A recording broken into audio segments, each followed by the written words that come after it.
السلام عليكم ورحمة الله. إخوان نتمنىكم تكونوا بخير وعلى خير. بالمناسبة اللي العيد راه قريب إن شاء الله بإذن الله، جبنا لكم هذا المناشر هادو ديال التقطيع ديال اللحم. الله يبارك، راه كيساعدوا بزاف في التقطيع ديال اللحم. ما تزاحموش مع اللي ما عندوش الوقت، ما يتزاحمش يعني عند الجزار كيكون زحام وكيكون ستريس والوقت.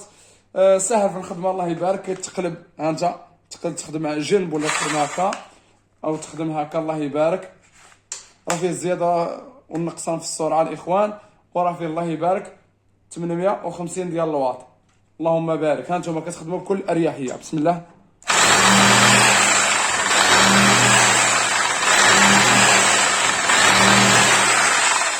الاخوان هذا المنشار هذا راه بروفيسيونيل. هذا راه تحتاجوه حتى نتوما الحريفيه، راه كيقطعوا به النحاس، كيقطعوا به الخشب، كيقطعوا به الحديد، كيقطعوا به البلاستيك، اي حاجه يعني متعدد الاختصاصات، وتحتاجوه في اللحم بزاف. اخوان راه كيخدموا في اللحم بزاف. اللهم بارك. الله يسخر الجميع. الثمن 750 درهم فقط. السلام عليكم ورحمه الله.